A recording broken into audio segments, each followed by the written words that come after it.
one head and two dots tonight on the stream. So, Dot on the lower or left there. Introduce yourself. Who wants to go first? Oh, I'm the first Dot. Yeah, there you go. Go for it, man. Hi, this is Timothy Lim. I am the creator and artist of Common America and Black Ops, and next to me is... I'm Mark Pellegrini, creator of Common America and Black Ops, and is...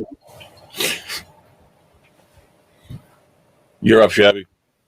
Hi, my name is Jakub Szybesta. I'm the creator and artist of Vestri. So, okay, I have never heard you say your name before. Ah. Yeah. So say it again, nice and slow. Jakub Szybesta. Jakub Szybesta. Perfect. Oh man, that's awesome. Yeah, I love pronunciations. I don't always get them right, but I love to figure it out. Oh, yeah. And I don't know Czech. Come on. It's pretty lucky. I don't have the difficult stuff about Czech. I could be like Zehos Zeháček, shit like that. So I'm pretty lucky. I couldn't call you out if you were like just pulling my leg, and you know.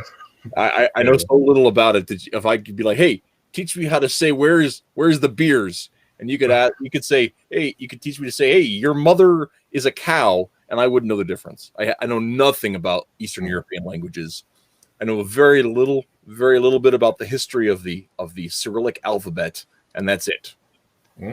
Eastern Europe is better. For all you know, the Czech Republic isn't even real, and he's just making the whole thing up, and it's all just a prank on you. I've seen I'm actually locked in Attic. So how are you guys doing tonight, huh? Good. I'm pretty good. Yeah. This is women. Yeah. We will eventually also, for those of you guys who are joining in the chat there, we will eventually be joined by my Pickles, our good friend English Nachos, but he is having some technical difficulties and begged us and pleaded us, can you please wait an hour? And I said, listen, no. Because I'm heartless. Oi, they took away me internet, governor. No, how did he type it? He typed it as like, oi, they gave me Wi-Fi a wobble, they did. Yeah, that was how he said. And the funny thing about that too is, of course, like I don't know how it works like over in Britain, but I know you have to pay a tax to watch over-the-air television. Yeah. Which is like, I can't even imagine like why that, like, to me, okay, in America today, we're putting up with a tremendous amount of crap, and I'm super angry about it. But if somebody tried to come to my door and said, no, you can't pull signals out of the air unless you give us money, I would say, you need to leave my property before I get very violent. You know how angry you feel when you realize that your tax dollars are going to fund NPR? Well, that's how British people feel, because their tax dollars are going to fund like 5 channels of the BBC, and they all suck. Well, they don't suck consistently. I mean, there's some good stuff on there. Doc Martin was a fun show, and you know, I like the BBC from the 1970s. But yeah. I'm gonna fill my coffee cup up here, so I'm gonna mute myself for a second, so it doesn't sound like I'm relieving myself. That's what it sounded like. It's too late. It's to the bathroom talk. See, I'd laugh, but we have the same tax, so. Oh man. I wish Pickles. I can't wait for Pickles to get in here so we can derail the conversation talking about poop. Poo. Yeah. I was thinking like we already on pee, so let's just skip to the chase. Can't we be classy for one night? Just one night. I try really hard, but I was raised by rednecks, so. The weird thing I've noticed, right, is Pickles talks to Mark about food a lot, and then he talks to Tim about poop a lot. Does he talk to you about digesting a lot? Are you that? Yeah, he's the middle chain, the link. And yes, exactly. Yes, Tim. I mean, Nick. They do have to pay. They have a name for the tax, but it's a TV tax, and it's not actually for using it. It's for owning the set. If you own a set, They have to pay every year for the fact you own the set. If you never watch it, doesn't matter. If you get you use your TV to stream off the internet, it doesn't matter. Owning the set is what they actually tax for. Right, and have you ever seen those like billboards that the London government puts up saying like, we have the receipts, we know you have a television, don't even think about not paying the tax, like we know where you live, like all these really threatening like messages on their billboards. It's really like totalitarian and frightening. Yeah, that would be horrifying. Mark, I don't want to be picky, but your mic is like beeping like every fifth syllable. Yeah, I'm hearing it too. I'm not hearing any beeping. No, because we're hearing it. It's like bzz, bzz, bzz. That's weird. Yeah. So if you cut out unexpectedly, we'll know why. Yeah, let me look at the little light on my thing. No, my light's green, so it's not like my mic is dying on me. Yeah, I don't know. I don't know. Are you like is really scratchy? Are you next to a microwave substation? No, it should be fine. It was fine the last time I used it. And normally my mic, if the battery is dying, I hear the beep in my headset, but you guys can't hear it. So yeah, it's weird. It's could somebody if everybody can hear it and that being annoying, that I can just get off. I'm not yeah. So well, I hate to lose you because you're a funny guy. Well, let me mute my microphone real quick and let me listen to it on the YouTube stream. I'm going to go rewind that and listen. Okay. Sounds like a plan. So we'll pretend that Mark is still here and I'll ask him all kinds of questions. And then when he is there forever. We have all of our answers memorized. So the two of us are very interchangeable. I've read the script to this stream so I can answer his question.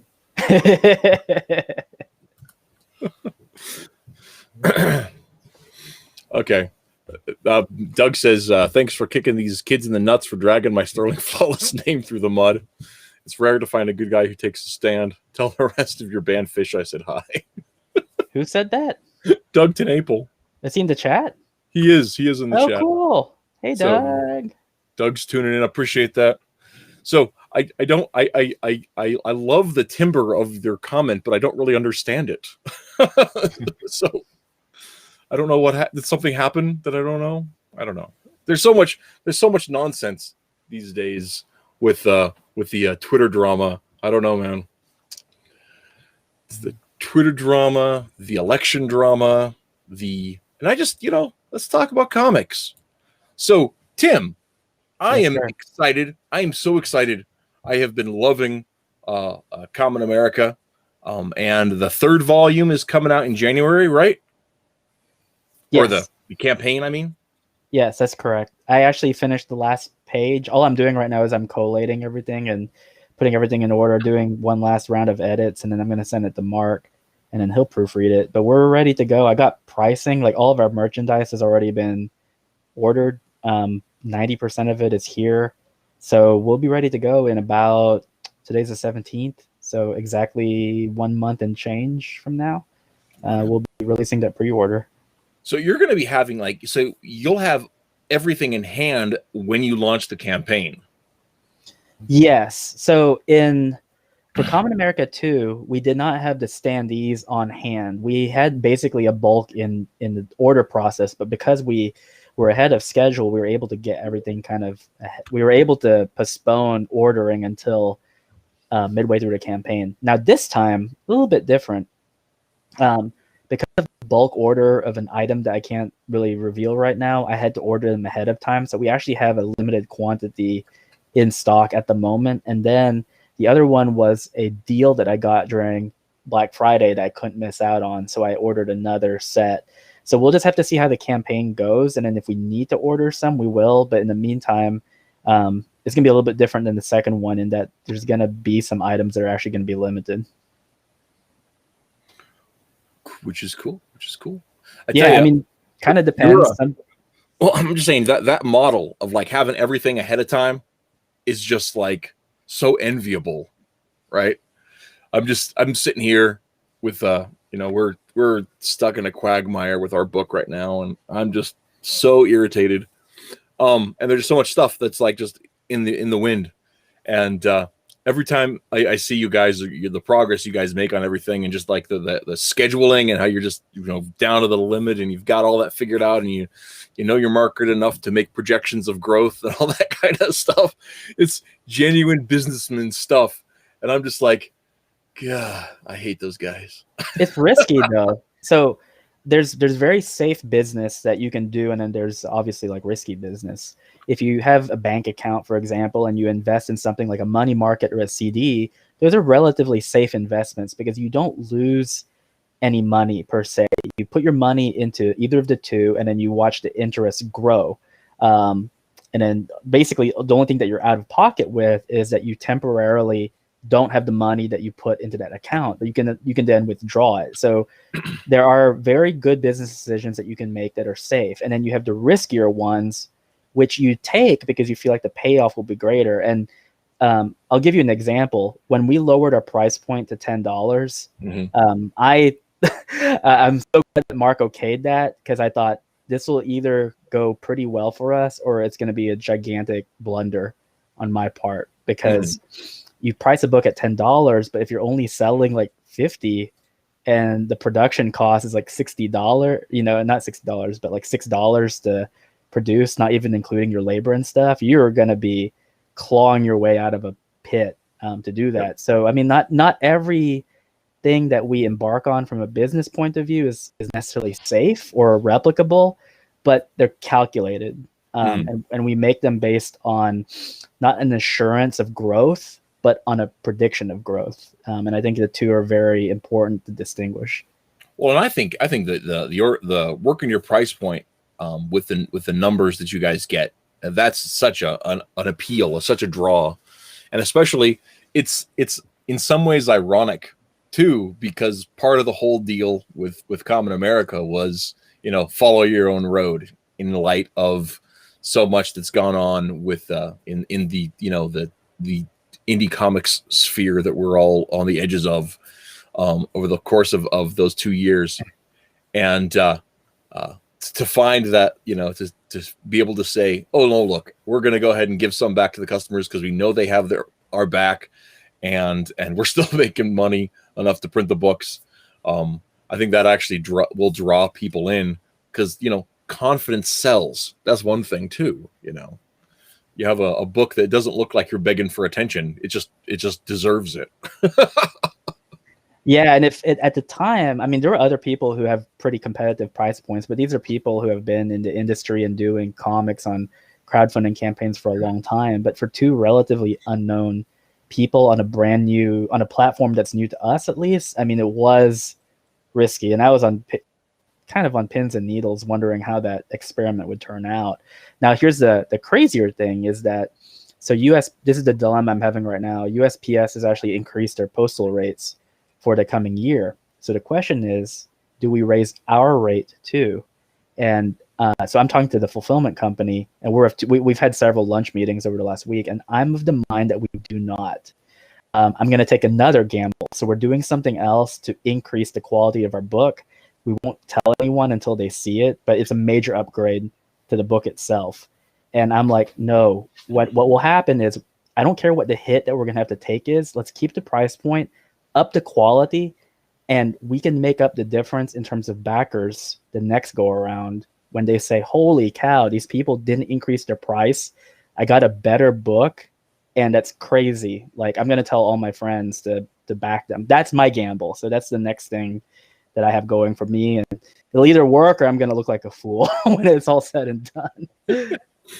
Well, for where I'm at, I'm on the train, so I'm just on rails wherever it goes. I've been so impressed with the product.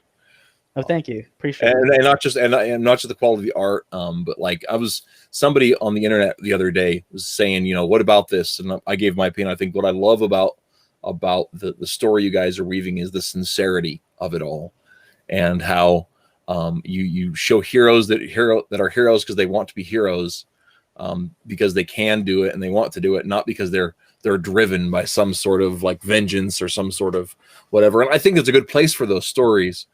But it's just it really ups the wholesomeness of the whole piece, and I just love it. whenever we start plotting a story, and tell me if my mic is still doing that Morse code thing, and I'll dip out. I don't think so. It sounds So good to me so far. There's this little bar here next to my version of the screen that says what my network connection is with Restream, and right now it's 10 out of 10, but before it was 6 out of 10, so that may have been it. But, whenever Tim and I begin plotting like a new installment of Black Ops or Common America, the first thing we do is we decide what the unifying theme of the story is going to be, what the substance is, and then we build our story and our character development and our plot developments around that theme, so that everything serves the theme and it all stays consistent with what the message is. Don't just, of course, we have like where we want the direction of our narrative to go. We have our story arcs plotted out several years in advance. We're actually probably like 3 or 4 years in advance right now with just our general story arcs and character development. But every time we get down to the nitty gritty plotting a story itself, we decide like, what's the theme of this story and how will it motivate those character arcs to get them in the direction we want them to go. Sometimes we actually hit some snags, but we realize that we can actually turn those around and kind of like turn a bug into a feature, and that can actually inform a character's storyline.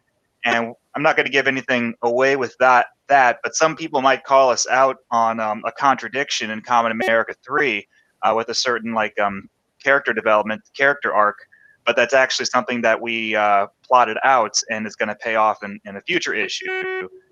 So some people might notice that, and we're kind of ready for them. No, I'm all suspicious. Yeah, and that's the hard part, is that because they're done in volumes, we can already anticipate that someone is going to say, well, I'm reviewing this book and this part is inconsistent. This character is doing this and that makes no sense, and why? And the problem is that there is no inconsistency because it's going to be addressed in the next volume. But how do we have it engaged enough so that they'll come back and not see it as such a fatal error that they're like, these people have no idea what they're writing. And I think that's kind of that can be dangerous as far as like the way we craft our story. I think it can be. And I think one example of that in from the mainstream is Kelly Sue DeConnick just wrapped up her run on Aquaman. And I don't know how that went because I stopped reading it because I'm a huge Aquaman fan, right? But I jumped off of reading Aquaman when the New 52 hit because I was so angry with all of that. And they rebooted his origin, and I thought Peter David's take on the Legendarium and how they incorporated previous writers was just so good. And Dan Jurgens ended the last Aquaman series. I mean, the one before that, I guess. It was really good the way he did that. And I just was like, I just didn't want to. I knew Jeff Johns was at it, and Jeff Johns for me is sort of hit and miss. I came back later on and was really digging Dan Abnett's take on the story. And then when Kelly Sue DeConnick came on, I was trepidatious because she has kind of a reputation. First couple issues were okay, some fun, deep magic stuff, some world building lore. Some of it was good, some of it was a little clunky, but it wasn't terrible. Till they revealed that the reason Arthur had gone missing and he was all by himself and away from everything back home was because he found out that Mara was pregnant, and in continuity at the time they weren't married. He panicked and ran off, and in the middle of everything lost his memory and wound up on some distant beach. And that made me so angry, because if there's anything that Arthur, any version of Arthur, Golden Age, Silver Age, whatever, when he's a dad, he's as happy as a clam, right? He's, regardless of whatever goes on, other problems he is dealing with trauma, being a dad is a big deal for that character.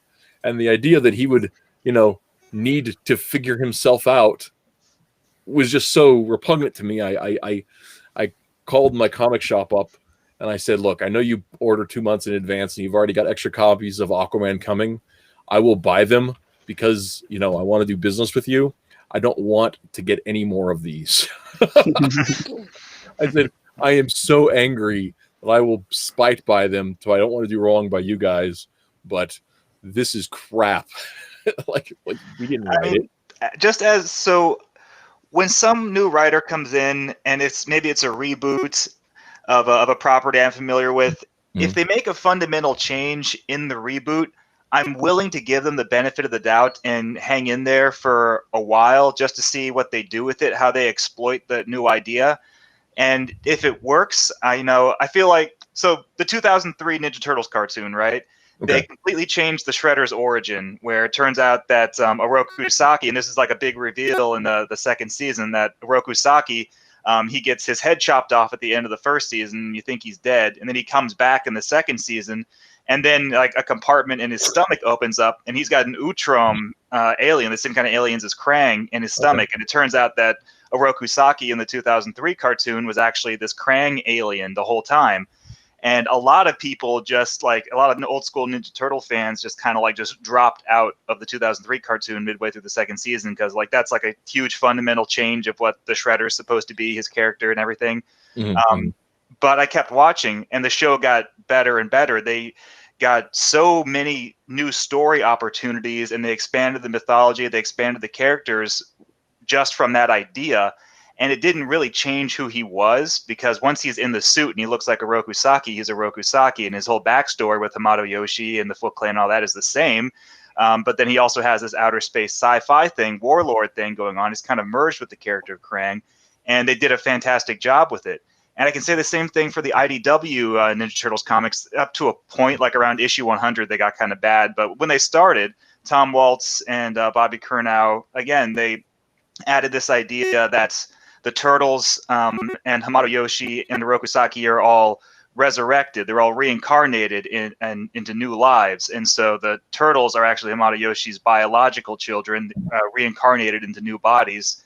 And that was a really crazy, different idea on the origin. But instead of just like canceling my subscription after issue 5, I stuck with it. And, they found some really cool ideas to exploit and explore with that new idea. But then, like, on the bad side of things, you have like that really crappy Michael Bay live-action Ninja Turtles movie from what was it, like 2016, 2017, where you could tell from all these really awful studio rewrites. The original premise was that the Shredder was this guy named Eric Sachs, who was like a corporate mogul, and they filmed the whole movie with that, and then they decided at the last second that they wanted to go back to the original origin, so they added Oroku Saki as an additional character, and nothing made sense after that, because you still have Splinter like talking to the Shredder or Oroku Saki like they're arch enemies, when it was Eric Sachs who was like the guy who has all the backstory with the characters, and nothing in the movie makes sense. They changed the origin, then they changed it back, and they didn't give any consideration to narrative consistency. And that was a time where they just completely dropped the ball, and the sequel was bad too, and it was just awful. Well, and I mean, like, Hollywood seems to be especially bad about that kind of thing especially, I think it's the post Eisner Disney, writing by committee kind of idea. That's sort of all the thing, because when you think about it, like, that was the same thing in Frozen, right? Like, you could tell like that 3 times during the movie, they went back to the page 1 rewrites while they were animating the thing, right? So it's like it's such a I can't stand that people actually like that movie, because it's such garbage. it's so, I don't know, Frozen, when I watch it, I swear to God that they like it because it had one good song in it, but then you like dare someone to just hum a few bars from a different song in Frozen, anything other than Let It Go. And there's like there was that dumb song with the trolls, and I don't know. and Let It Go is not even, I wouldn't even say that's a good song, right? Like, I mean, I despise it now because I'm sick of it. When I first heard it, I thought it was good, but then like the 10,000th time I heard it, I wanted to like stab somebody. it's catchy, but when you really break it down, it's a serial killer song. I mean, it's a supervillain like operating thesis, and it's just like, it's Doctor Doom, the chick version. The thing too is that it sounds like a pop song that was put into the movie rather than a song that was written for the movie. It's the difference between like Never Had a Friend Like Me from Aladdin, which is something that doesn't make any sense out of context of Aladdin. If you heard it on the radio and you'd never seen Aladdin, like what the hell is he going on about? But if you're but with Let It Go, it sounds like someone took, like I don't know, like an 80s pop song and put it in the movie. And you wouldn't know, like, we got the beat, running down the street. Like, it sounds like a radio hit that got incorporated into the soundtrack.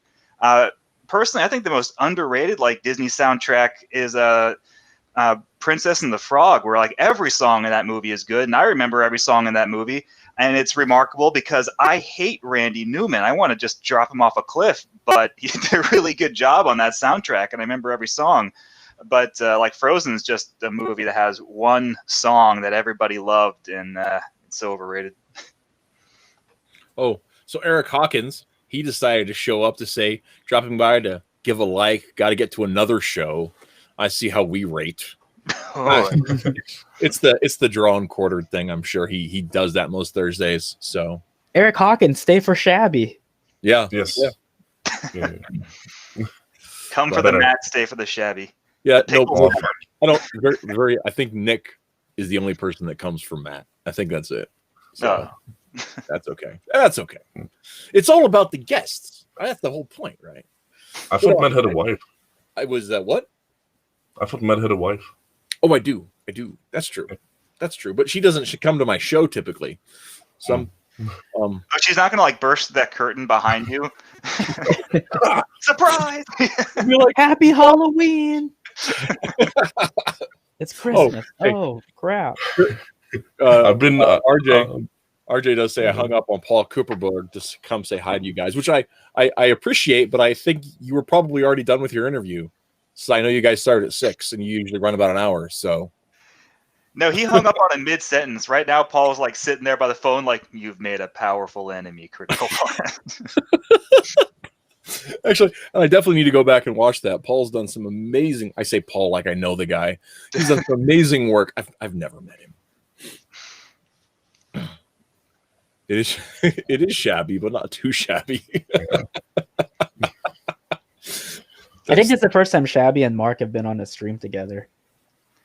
Is I it? actually think so. Yeah, so I think so. Yeah, so it's Mark- weird because we've talked so much like on Twitter. I can't. And I hear him when he's been streaming with you, but I can't. Yeah, I don't think we've ever actually streamed Yeah. together. So Schabby, for Mark, Hi. can you say, "I will break you"?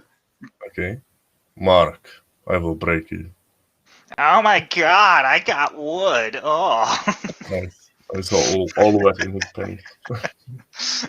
Terrifying. He has the best voice ever. Yeah, Shabby does have an awesome voice. I like it.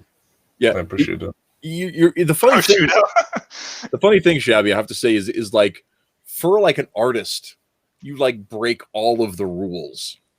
'Cause, like you're this massive burly guy, and you have this like over the top. Like most artists are like they're chained to the table all day. They don't ever get to see the sunlight. They're kind of pasty, except for Tim for reasons. And they have that.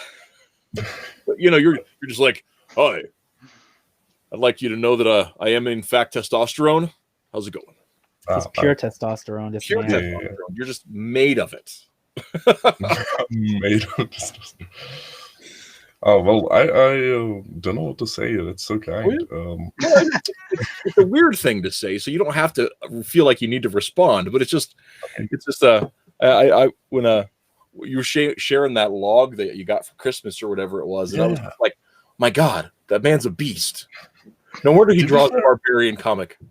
I don't think it's such a big stretch, right? Because I am what inspired me as a kid. I used to be like super scrawny kid, super skinny, got picked on, whatever, right? So as I grew up, I still held on to, as a kid, what I aspired to be, and just got there in the end, at least partially.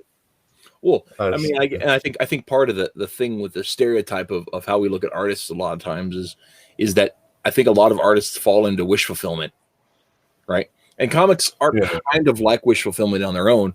I think they're bigger than that, but they're definitely that too. And so I think that's a lot of it. So I think a lot of people they live their life out through their pencils, and so they don't really make that happen in the real world. Especially, I think that happens a lot, especially these days. You go back to Kirby and Joe Kubert and I'm going to forget his name right now. But a lot of the greats, the Golden Age and the Silver Age, they actually went to war. They had real Joe jobs when they weren't making comics, that kind of stuff, and so they had a different kind of lived experience. And we're at least in America, I'm not sure how it is in the Czech Republic, but in America we're all rich and fat and lazy. Even those of us who aren't rich are still kind of rich. We're fat and lazy at the very least. At the very least. Well, I'm just saying, I spent, 2.5 hours of my life to earn enough money to buy this phone. Right? Oh shit. Okay. You're way richer than I am. No, this is Matt. This is like a $40 this is like a $40 Walmart phone, right? But I mean, still. Yeah. Now, I mean, like, yeah. I totally get that. We can get a $40 Walmart phone. Come on. I mean, how wealthy are we? That's crazy. I still feel like modern society, because I love camping. That's one of my favorite activities to do, right? Isn't that every European's favorite activity to do? I don't know. We do have a riverboat hobby a lot. Like, that's the summer vacation, basically, of most people. You get drunk on a canoe down the river. and I love that. But I get like an inkling to adventure, and because I'm piss poor, I don't get to travel. I don't get to really I don't know, experience as much as I would want to. So this is my outlet in that way, and I would love to. So it is a wish fulfillment for sure for me as well, because who wouldn't want to fight huge monsters and experience a world beyond imagination? Well, that sounds pretentious as fuck when I say like the world I created. I think that's the nature of sword and sorcery barbarian comics anyway. Right. And, and I mean, actually thinking about that whole genre was kind of invented by Tyler says it's Schabby. I've got beef with this guy. It's too bad he's on the show and you're not, Tyler. So I don't know. I still owe Tyler like a commission. It's half finished, but it's I'm slow. There you go. Well, I had dinner with Tyler. I heard about that. Yeah, we had a silly goose time. He did not poop in my car, which is good. It was great, but I wish he did, because that would have been funny. He showed a photograph that he did poop in, and it was disgusting. I don't know why he decided to share that on Twitter. Probably he was really excited when he showed it to me too. Probably because he spent like 2 hours with Tim talking about relieving himself. He just thought it was normal. Like, oh, everyone wants to see a photo of my disgusting toilet. No, the funny thing was this: so we were eating. Like, I think we were together for about 3 hours, and then it wasn't until the end I was like, "So there's something we got to talk about." And he's like, "What?" I was like, "Let's talk about poop." And he's like, "All right." So we talked about poop, but it wasn't until the very end, so it wasn't like all the time. Okay.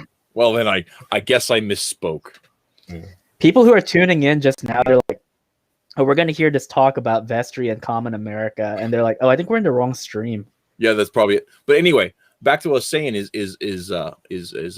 E. Robert Howard, right, created Conan, right, and before his untimely death, he was kind of a barbarian of a man too.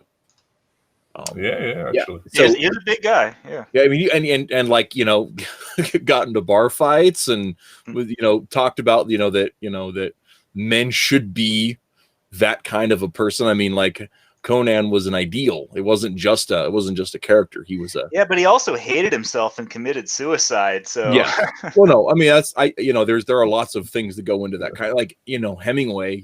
That's the artist way. Yeah, that's part of it. Hemingway lived that life of the burly man, and then the minute he started getting old, he blew his head off because he couldn't handle the fact that he was mortal. So he decided, well, if I'm going to die anyway, I'll die today. There's this like Japanese author who was about bringing like back the samurai way of living, where basically you study half the time and practice physically the other half of the time, also killed himself. So don't know what that's about, but Did he have information that would lead to the arrest of Hillary Clinton? I'm sure. Probably not. But yeah, definitely. I'm sure that Tim has similar experience when drawing I'm in America. Like, But wanting to probably kill myself? No. That's kind of like later, I think. But like, flying and how fun would this be? And shoot No, not lightning. really. Not really, Oh. because here's the interesting thing. I don't think Mark and I ever wanted to make a superhero book, because if you think about it, Common America is more like a parody or a satire. It's kind of like how Deadpool got started. He was originally just a pastiche of Deadshot, yeah, and it just Spider-Man. and Spider-Man, and it kind of just morphed into its own thing, and that's kind of what happened with us too. So I think every volume so far, there's kind of a pseudo commentary on something that's prevailing in Western comics. Mm-hmm. Right. And that Yeah, essentially, if you're entertained by anything, it's that's the side point, or that's the subplot, so to speak. And here's my thing, and here's what with that, I not to step all over Mark, because I know he was about to talk. But one of the things about like good parody, and about like one of my favorite things are like cross genres, right? I really love, like, I don't know if you guys ever read the Gotham Knights, that it was the miniseries that Ostrander wrote back in like '93, right? And it was a story. It was like 4 issues about the one night in the lives of the people of Gotham, right? People going through a mall and their personal dramas, and it was like a slice of life story that was all drama, and Batman shows up at the end, right? And but it wasn't really a Batman story. It was about people in Batman's world, and I loved it. But it preserved all of the conceits of a superhero universe, so it felt like a superhero story, even though it was about the lives of normal people, and so it was a slice of life story, right? And so I love the or also the movie Grosse Point Blank, which is part coming of age old man comedy and part action movie, but it's 100% both, right? It maintains what makes each of those genres work without sacrificing either of those genres for the sake of the gags or whatever, right?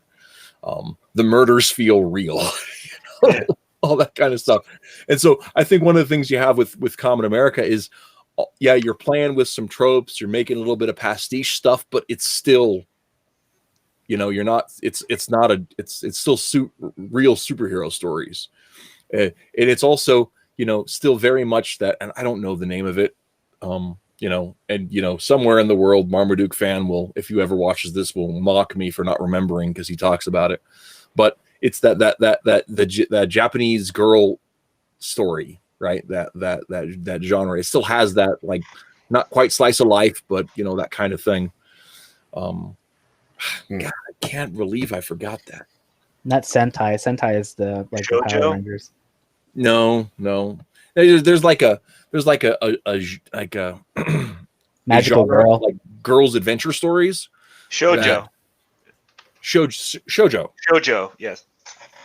Is it pronounced with a j sound at the beginning of it? With a J. So shonen is boys comics, boys stories, and shoujo is girls comics and girls stories.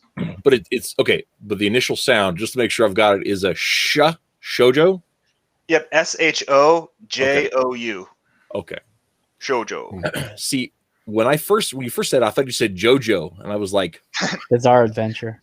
Yeah, that one's definitely a boys comic. That's what I thought. I have not read it.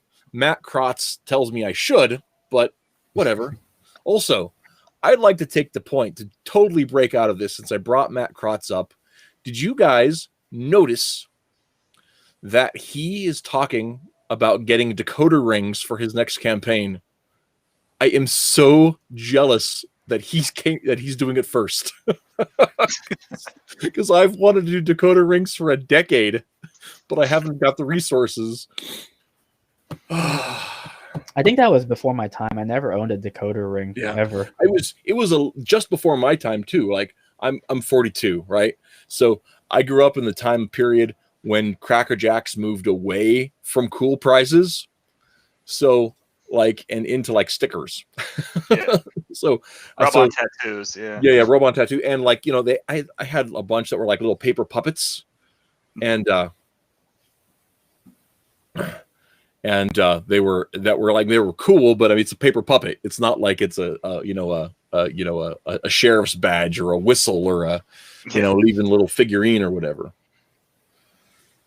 So anyhow, I think that just goes to show how much smart and thought through Captain America is, because we had at the start guys talking about teams and how much further like in arcs they are, and meanwhile me and Pickles are fighting school. Because I think the action is very much point of the story in a way. So it's not a bad thing. I mean, think about Conan the Barbarian. It was very episodic, and that means it still holds up. I'm not putting myself down, Jim. I'm just saying. Conan, if you go back and you read like the original Howard texts, not the ones that were done later where they tried to stitch them together, like the way Howard wrote them, and his justification was that he wanted the Conan stories to be completely out of sequence and to take place at different points randomly throughout Conan's life, because he wanted it to feel like you're sitting at a bar and Conan's sitting next to you telling you stories. And when two people are telling stories, they don't like tell the narrative of their life from beginning to end. They skip around to the good parts back and forth. And that's what he wanted reading Conan stories to feel like. But that's like the average reader doesn't want to read stories that way. They want like a complete A to Z narrative. Mm-hmm. And so like a lot of people were put off by the Conan stories being completely like out of chronological sequence. But if you go back and you, I think Del Rey put out like 3 complete volumes of just the Robert E. Howard texts, and they do read a lot better that way than the versions that were put out in the 70s, where they tried to put them all in order, and then they had a new writer, I think like Elsbrog de Camp or somebody, write a bunch of bridging material between them, and it was really, you go back, my dad liked it. That was my dad's version of Conan that he read in the 60s and 70s, but if you go back and read it now, it's kind of bad. It's very fan fiction-y. Because you do get like four timelines with Conan, and it's like something happened there, right? Because you have like the Kid Conan, the established Conan, the bullied Conan, and the King Conan after that. Yeah. But he died. So the weird thing is that, the disappointing thing is that Robert E. Howard, he died before he could tell a lot of the really good parts of Conan's story, stuff that he had mentioned and alluded to in other stories. Like the story of how Conan like became a king. He mentions it in one of the later stories after he's king. Like he says like, oh, I ransacked the castle and I strangled the old king on the altar of his throne. And then I sat in the throne and I became king. Like, that sounds badass. I want to read that story. And no, he never wrote it. There's like a bad guy named Thothamon who was in the cartoon, and he was in the second Conan movie, and he's like considered Conan's arch nemesis and all the comics and stuff, but he's only in one story and mentioned another one, and like whatever their big showdown was, Robert E. Howard never wrote it. So it's kind of disappointing. In an unrelated note, that's the coming of the supervillain, right? The idea that arch nemesis didn't exist in fiction for a long time, but like because you look at like, and I don't know that, I can't remember that cat's name you're just talking about, but it's the same thing with Moriarty, right? Moriarty was like in one story and mentioned in 2 stories, and that was it. But like popular fiction is like, beyond that is the idea that they have this huge fight between them when they're really just it's all shadow wars, except for Rickenbach Falls. It's so weird how long it took for the idea of the rogues gallery to catch on. Like the idea of the superhero like came out of the gate with Superman in Action Comics #1, and it was all pretty much like from the get-go, you knew what a superhero was. He was a hero. He had a secret identity. He had powers. He had a costume. And like, all right, we got everything for the superhero. And it took so long for the idea of the supervillain to catch on. If you go back and you read like those Superman Golden Age like collections, it's got like the first like 10 years of Action comic stories in it, and he meets like Lex Luthor twice.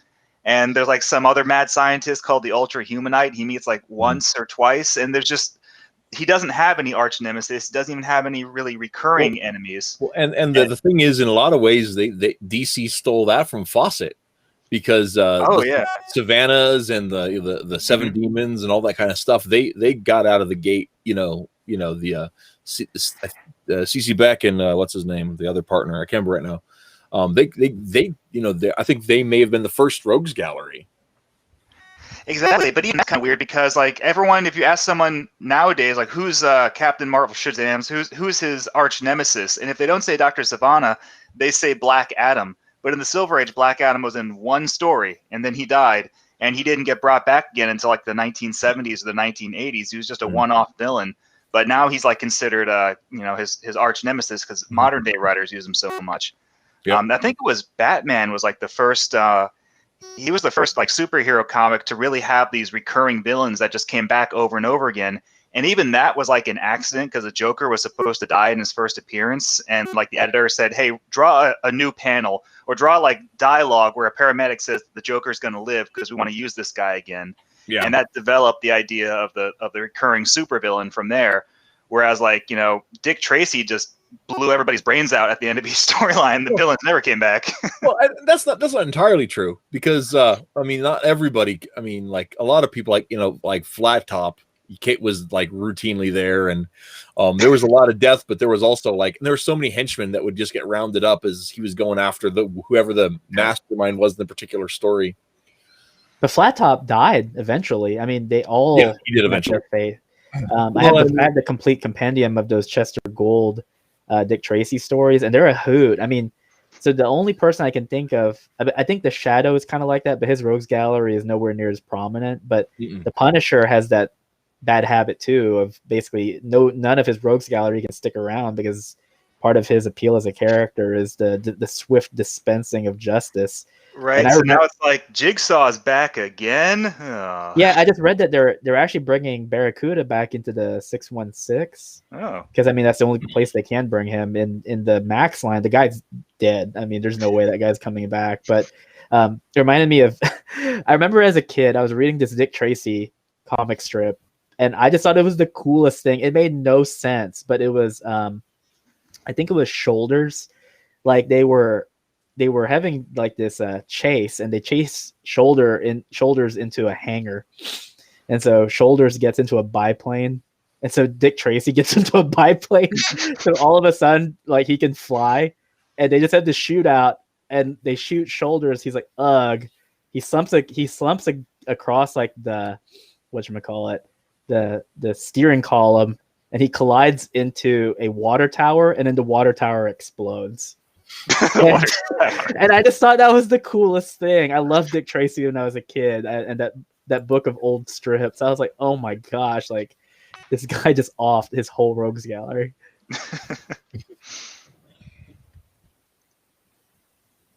Hang on a second, something weird happened. I thought Pickles was coming. Yeah, I thought that awkward silence marks the coming of Pickles. It could have been, but it wasn't. Just the top hat appears on the camera. LLL. Yeah, that'd be awesome. Hello, Governor. Oi, what's all this then? Oi, what's this? What's this then? Oi, Gromit, it's the wrong trousers. Have you been in me Wensleydale?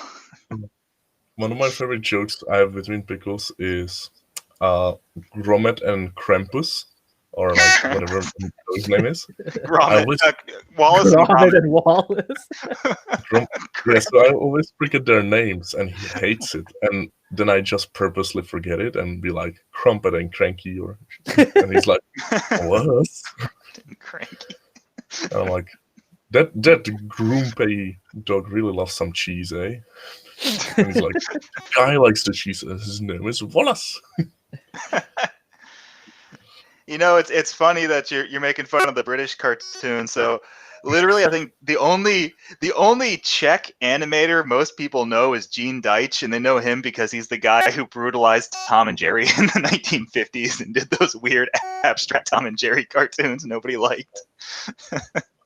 We don't talk about Czech animation. We don't. I like Fantastic Planet. Curses. No. Not even I know that one. Oh yeah, that was that. Well, that was a Czech-French co-production from like the 1960s. It's on the Criterion collection, so you have to like it. The 1960s, that's under fucking Soviets, man. That's why it was a Like, French co-production. They got in a lot of trouble producing the movie under that regime, so they had to move the production to France. I feel like nothing that got produced like under the commies like that's not represented. No, but after that we were too cheap to actually put some money into anything. So I'm going to put that as your quote in your tombstone. It's going to be, Jakub, yeah. we don't talk about Czech animation. Died 2021. I don't know. Yeah. So We're very European when it comes to that. So everyone here just loves weird shit. So like Like, define weird. so basically, comic books here are as far away from mainstream as possible. So one comic I know that is doing quite well here is a comic where it's political and all the politicians are animals. So you have like hippopotamus Churchill and shit like that. And that does well here, and it looks terrible. I'm sorry, everyone, to anyone who saw that, but yeah. You have that one stop motion animator that I do like, even if his stuff makes no sense. It's Jan Svankmajer. Never heard of him. I don't know. Maybe he's not Czech. Maybe he's like Polish or something. I don't know. You're all in that weird country where you use too many consonants and not enough vowels, and I can't tell I you. mean, It's it's all mixed bag at the end. You know, I He talks gotta about say it, that- and it's Slavic, whatever. First of all, a lot of countries use too many consonants and not enough vowels, but not necessarily in the same way, right? my family came here from Wales, right? Half of the language is consonants, but you know, if you know how to read them, they're really not. So, Pickles was just here, and before he could say anything, he left. I feel like he heard what I talked about Krampet and Grompus, and Crumpet and Grompus.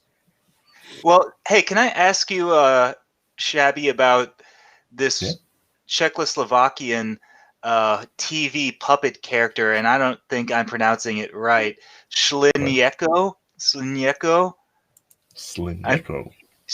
I bet if I send you I'm gonna send you in the send me a picture or in the something. in the Twitter chat, so I can put a link in there. I'm gonna put the link to like the only thing we're kind of famous for is Krteček, which is like this rodent. Krteček. Yeah. There's actually a little plushie of him on the moon, which is really on the moon. But we never went to the moon. No, but like this Yeah, Czech we never went. woman got married to American astronaut, and he took it with him there. So that's a little fun thing, and he has like a little pouch, and it's a very cute character. I think that's like what we're famous for. Oh, this motherfucker! Yeah, that thing. Like, how would you pronounce that name? I don't know. I think that's Slovakian actually, not Czech. Slovak. Okay, so it's not Czech. Okay, yeah. The Lost Media Wiki was saying that is a show that ran from 79 to 89 in the former nation of Czechoslovakia. So yeah, doesn't exist anymore. Oh, dude. Well, this is really weird.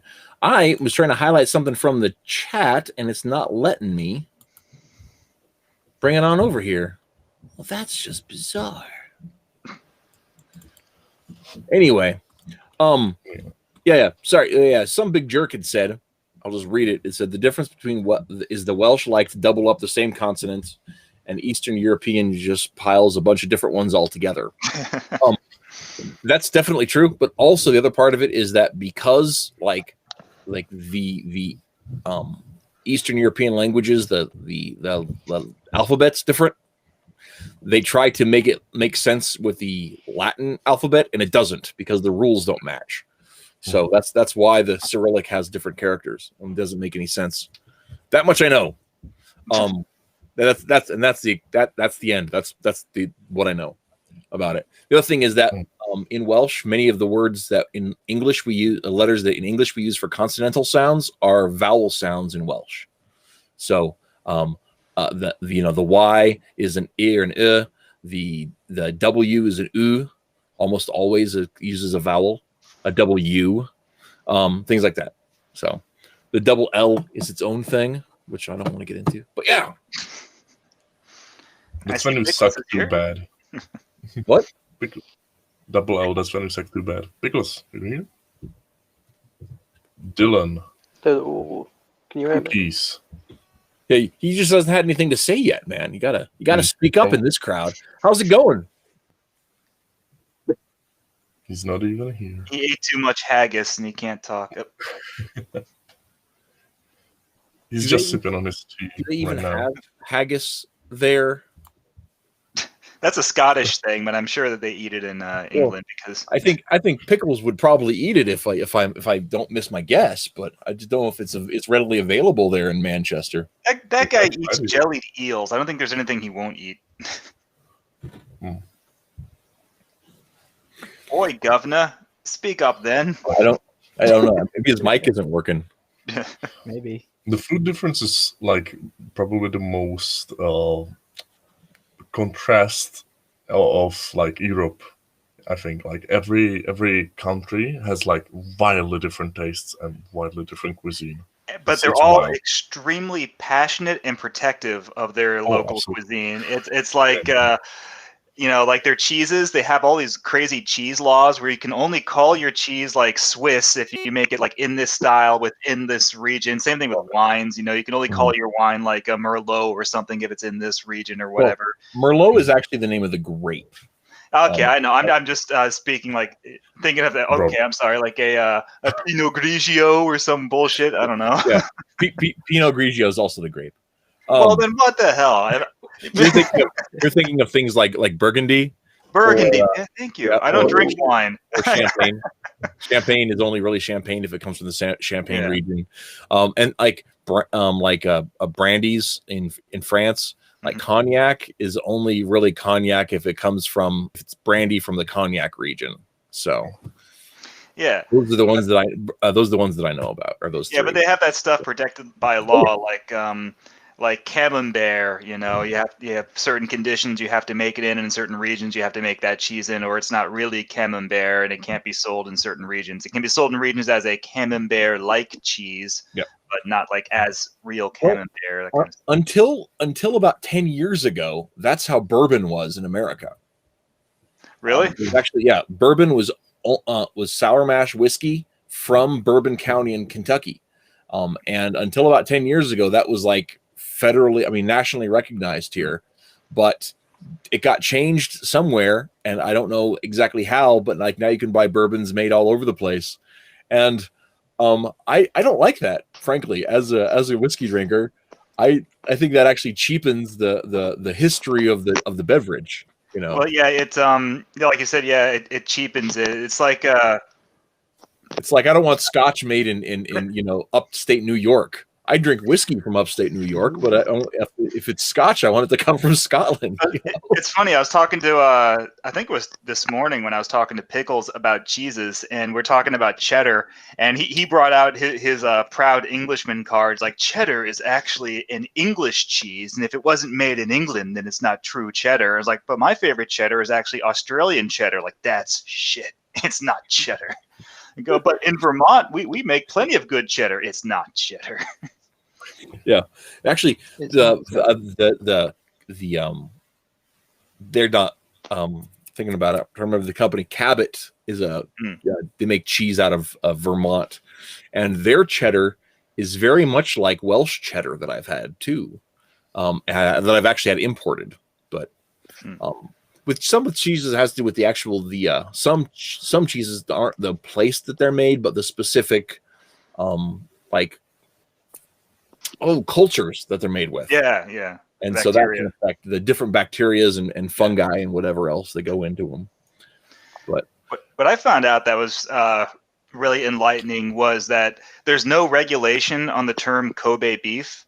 So if you go to a restaurant and it says like order a porterhouse steak made with real USDA certified Kobe beef, that doesn't mean anything. It's not. You think that it's imported from Japan. It's those famous Japanese cows. Like no, Kobe beef means nothing. It's just food that won't make you sick.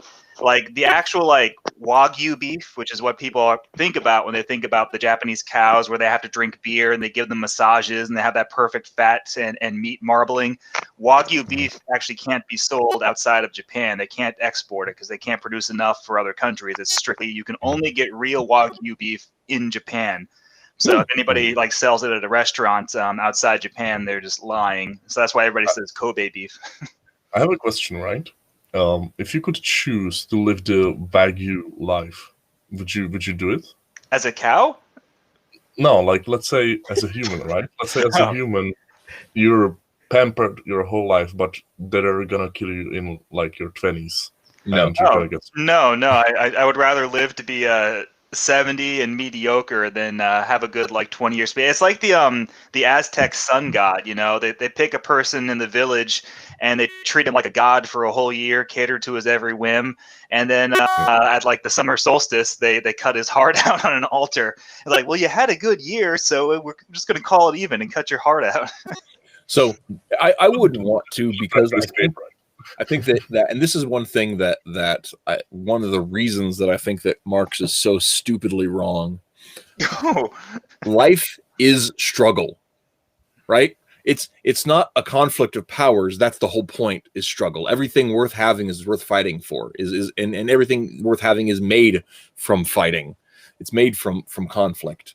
And even the really good things in life are there because that there's the danger of them not being good anymore, right? Marriage is awesome because if you screw up, she could leave. Wait, how is Mark wrong? He's agreeing with you. Did you mean Marx isn't like Karl Marx? No, Karl Marx. Oh, yeah, okay. Yeah. Not Mark Pellegrini, Karl Marx. Yeah, because Karl Marx's whole idea was that conflict is necessary to bring about equality, and then we won't have to have conflict anymore because we'll become the new Marxist man, and then everything will be hunky dory. But like that actually guts the balls out of humanity. That like takes what makes life worthy, and disposes of it. It takes everything out of it. And so we don't want to have conflict to end conflict. We want to have conflict. Conflict's not bad. Injustice is bad, but conflict isn't bad. That's my take on it. Well, it's like we have this generation of people who are being raised, like I need a safe space, and like this is my truth. You can't tell me that my truth is wrong. And they're all living in these completely, unexamined lives where they're never disagreed with, where they never encounter conflict. And the instant you see them, when they have to encounter conflict, when something doesn't go their way, when someone gives them a mean tweet on Twitter or something, they just have an absolute psychotic meltdown because they didn't have the experiences necessary to cope with disagreement and not getting what you want and things not going your way, and they just completely fall apart. Pickles, are you with us? I think so. Can you hear me? I heard something. I heard something vaguely Lancashire there going on. You sound weak. Are you like hiding in the closet from the tax man? And you're like, "Oi, mates, I'm hiding from the tax man. He's looking for me telly, but I can stream now. It's all Bodkin's boy." I've got crumpets to last me 3 days.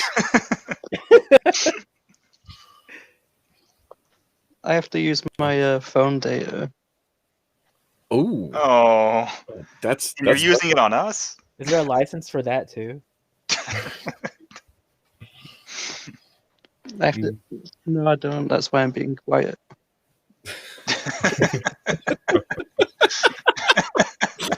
So before we get too far away from it, Star Storyteller in the chat asks the question for Schabby. Said, "What is the difference between Czech and Slovak?" He's gone again. Or the two countries together and then they got separated. Is there a strained relationship or is it pretty peaceful? Yeah, so it used to be basically like let's say I'm gonna use Britain for example, right? So Britain, Scotland, that like if they got separated, so it's kind of like the same relationship where they're UK together, but essentially it was like, yeah, that's a part of the country, right? So Slovakia was part of the country, but under the Komi regime they put a dash there, so it was Czechoslovakia Slovakia, right? And that led to an uprising and went ballistic after a while, and they got separated after that. Right now, I think like we're in the brother relationship where we shit on each other like verbally, but we're kind of tight because it's the same language still, right? They just speak a little bit of like I would call it like singingly. So they go, so it's more like that kind of deal. They're not as harsh, but yeah, it's very much close relationship with the country. Yeah, that was I was going to ask a question about the languages because sometimes you get countries like Belgium that are basically like two unrelated language groups that got rammed together and they're making it work, which I don't even understand how that happens. Yeah. So, for example, I would say kopečky, and they would say kopčeky, right? So, it's very much of an accent.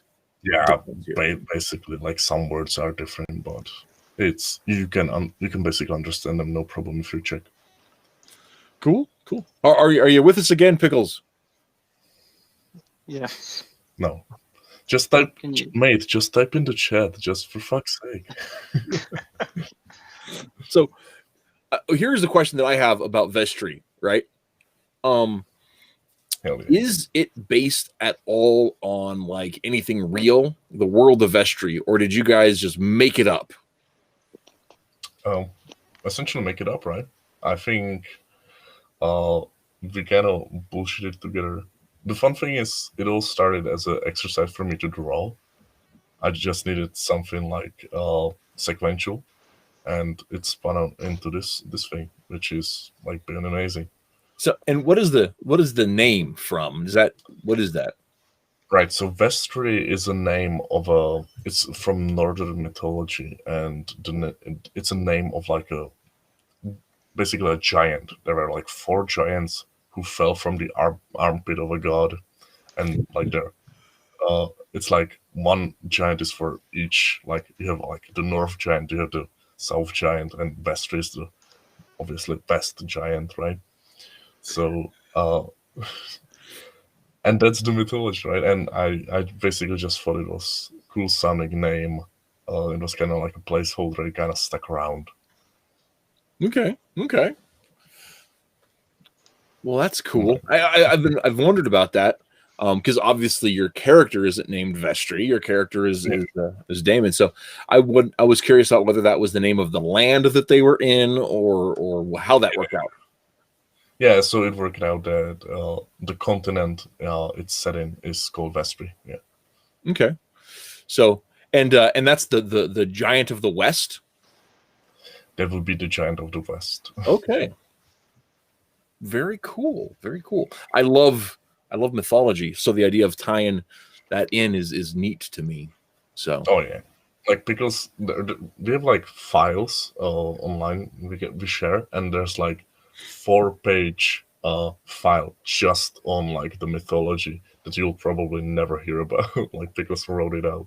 It's insane, and I'm like, oh, that's cool, but have I got the script yet?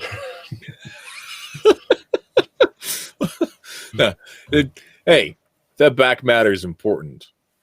Trust me. Sure. So I kind of am the lore keeper for our comics that we do, Barry and the rest of the guys that work on this stuff, here and there. And and I've written a lot of that kind of stuff up, and I've put it out there for people to share it. But not everybody knows like where to look, and like none of the artists that we've worked with have like bothered to go read all of it because there's kind of a lot.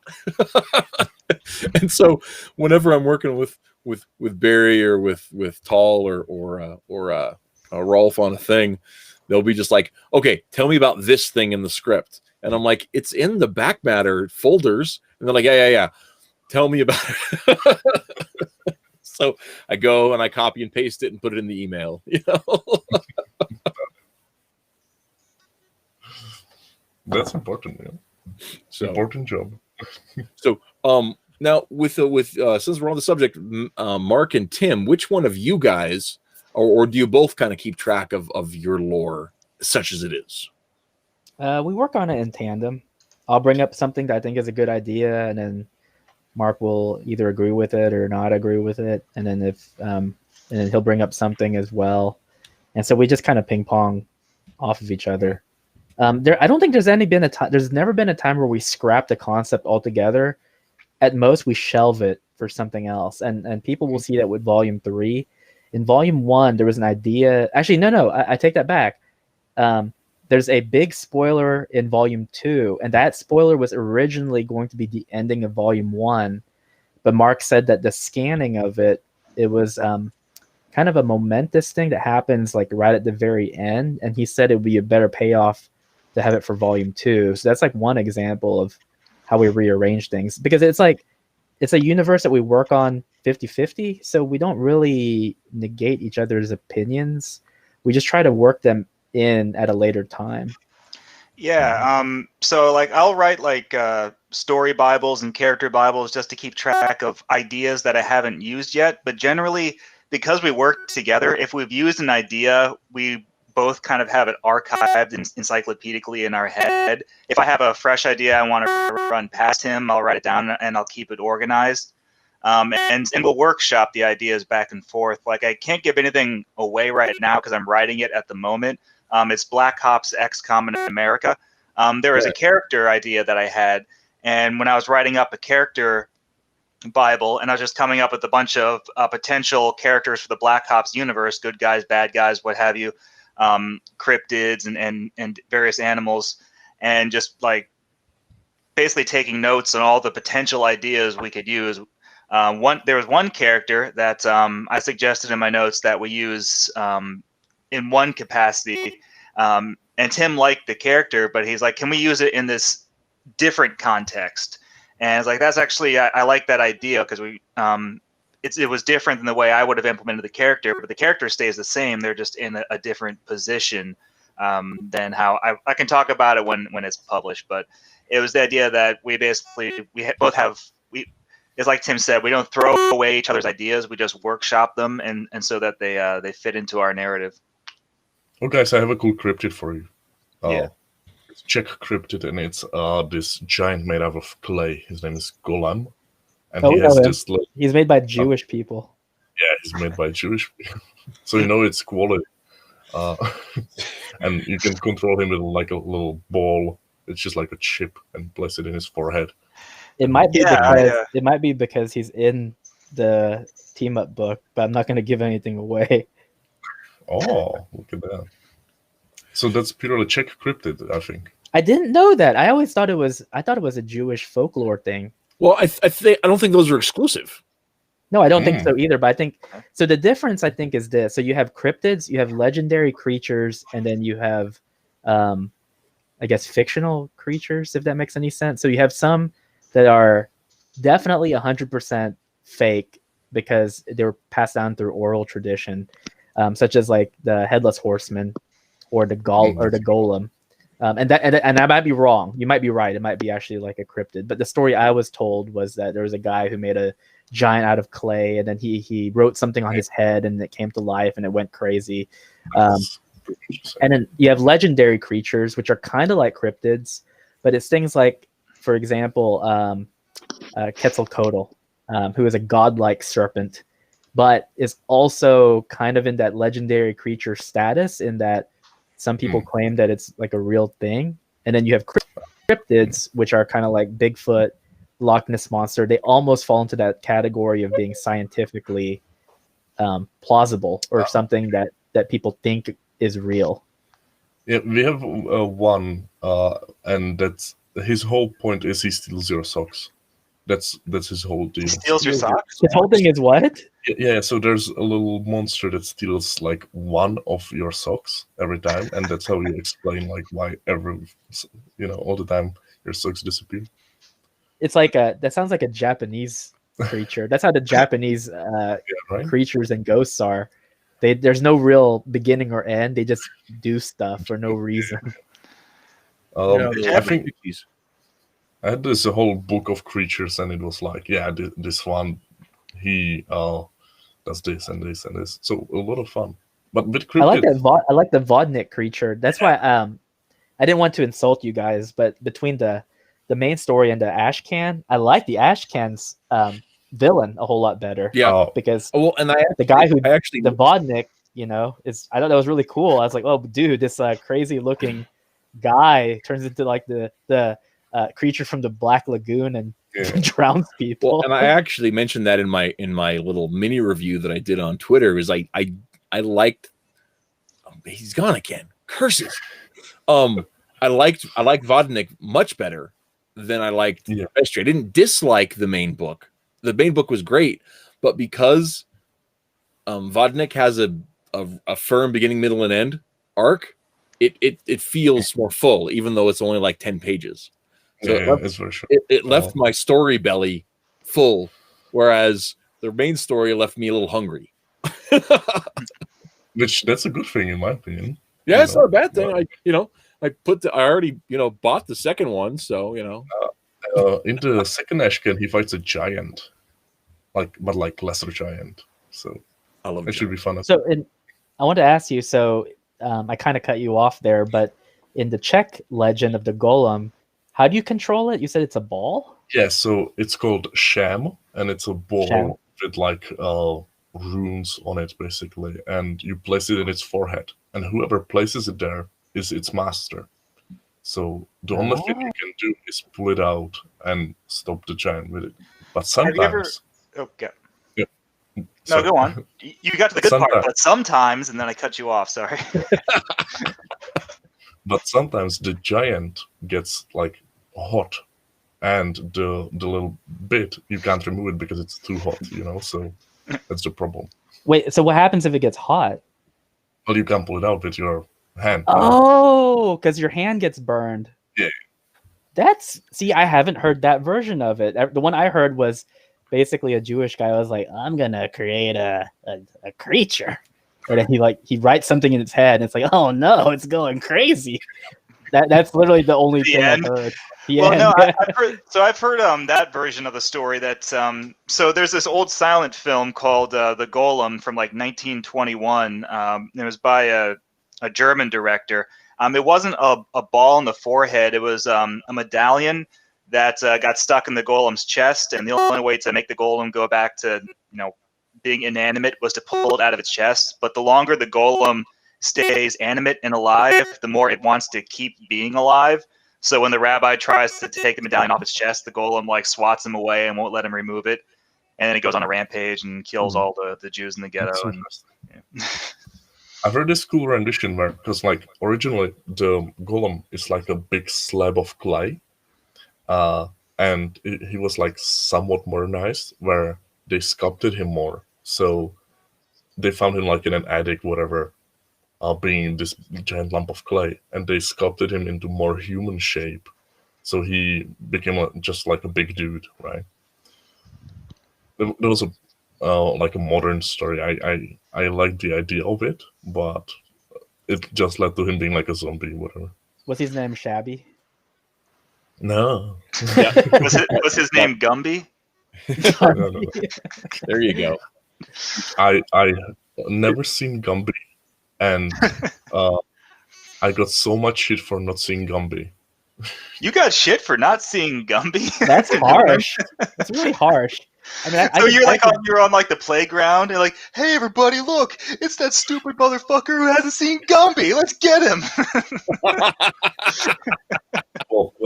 Yes, but it wasn't a playground. It was Twitter. Twitter. Twitter is Well, basically like the Twitter is playground. like a playground. Yeah. Our DM group with us in it is kind of like it's like the little, what is it, like the hideaway or something? Yeah. I don't know if you guys had that in like, well, so in our school we had this like pretty big, I don't know what you'd call it. What's the thing that goes into the playground? Like the thing that it's like the compound that has the slides, the park? tire swing, like the whole thing. Don't know what you call it. I don't think there's a name for it. It's just the playground equipment that's kind of all together. Yeah, because ours was unified. They weren't separate. Everything, it Yeah. was like everything was built in one piece. But like you- a set, like a jungle gym set. yeah, you basically had this thing where you could like everyone, your own clique or your own group, you could like go either under the slide or underneath like the kind of like the bleacher section where like the baseball facing the baseball field. So we would all like just kind of huddle together there and talk or whatever. That's like See, what we our had a DM groups are on Twitter. Yeah, we had a tree when I was a kid on our playground. A tree, So- that's awesome. A little bit different, like you have with your fancy jungle gym, and we had a tree. Well, we didn't have a tree because they were scared that a kid was gonna fall off the tree and break their head. So That happened, yeah, with us. But clearly how you nobody build gave. character? We had someone break a window with their ass in my class. So With their butt? They broke the window with their butt? yeah. Because they saw like a friend outside, so they pressed their butt cheeks against the glass, and it That's actually kind of cool. That weak check glass just broke. Like they tissue. just sit on a floaty after that. Now, I wanted to ask you, Schabby, did you? Because I'm very ignorant as far as Czech history is concerned. Were you born before or after the fall of communism? After. After, okay. So you didn't have to go through any of that craziness. No. I'm a very much child of the future. Child of the future. It's funny because like I was born in '97, but because of the commie downfall, everything got here late. So I'm basically like a '90s kid. But here's the good thing. I think it means that your future is more secure because it happened so late that everyone's like, no, that sucked. Let's just never go back to that point again.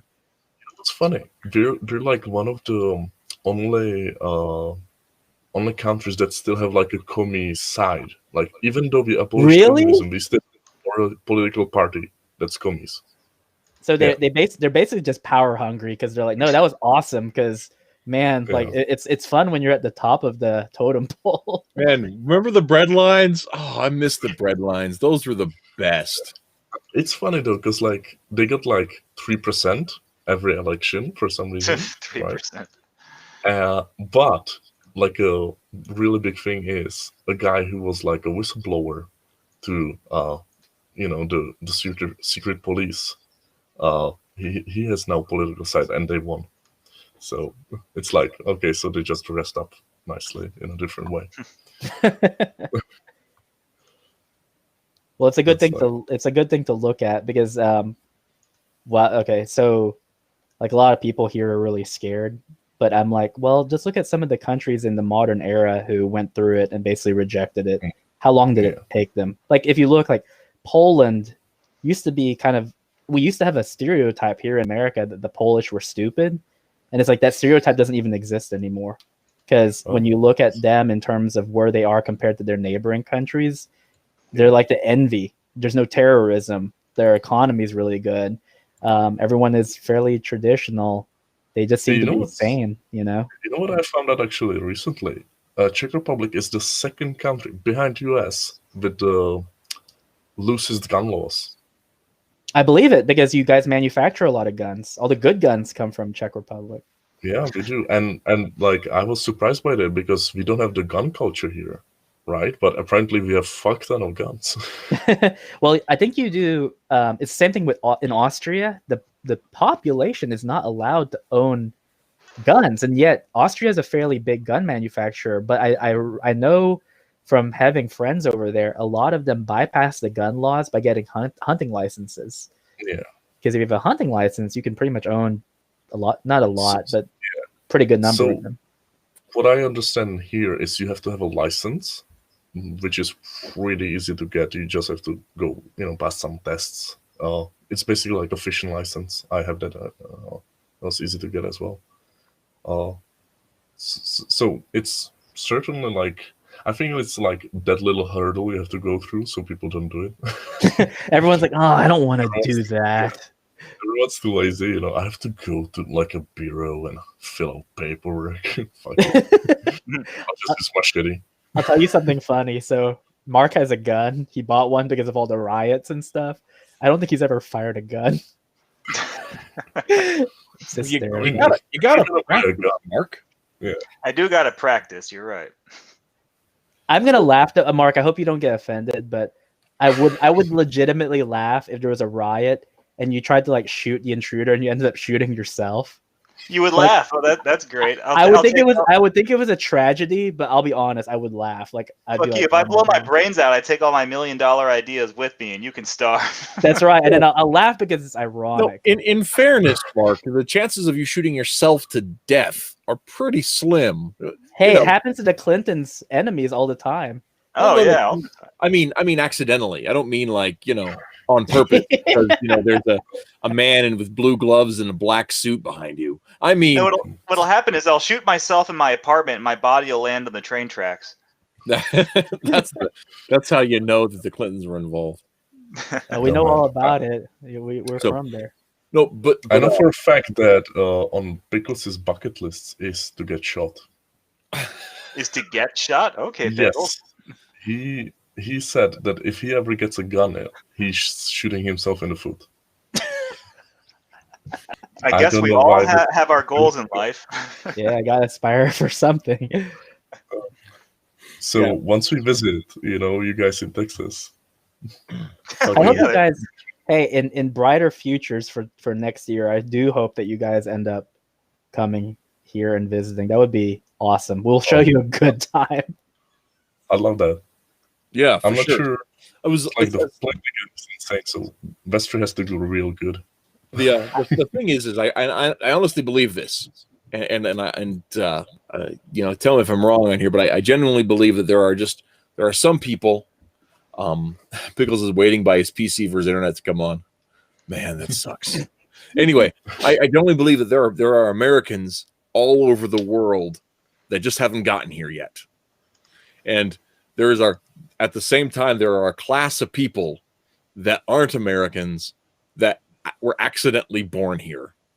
And I need to figure out, we need to figure out the exchange rate so we can put people where they go and take all of the commies and leave them over there for Germany to deal with because they've been pushing this nonsense for 60 years and I'm sick of it. Well, I think what happened with Germany is, so in Austria especially, so because I used to work in as a liaison for foreign students. That's what Schabby and I were talking about the last time he and I were together. And so because I could speak German and French, they gave me basically the German and French speaking students. And I noticed something about the Germans and Austrians. They loved the fact that we were very patriotic. Like, you could buy anything with the American flag on it. And I just remember me asking the stupidest question because someone was just like, oh, that's really neat that you have the American flag and you're wearing it on all your t-shirts and stuff like that. And I said, well, what about in Austria and Germany? Why don't you do that? And they were just like, the last time we did it, we kind of went overboard. So and this was before, obviously, like the Trump era. But when I reflect back on it, I'm like, there is kind of this debate between nationalism and patriotism, and if there is even a semantic difference between the two and what that leads to.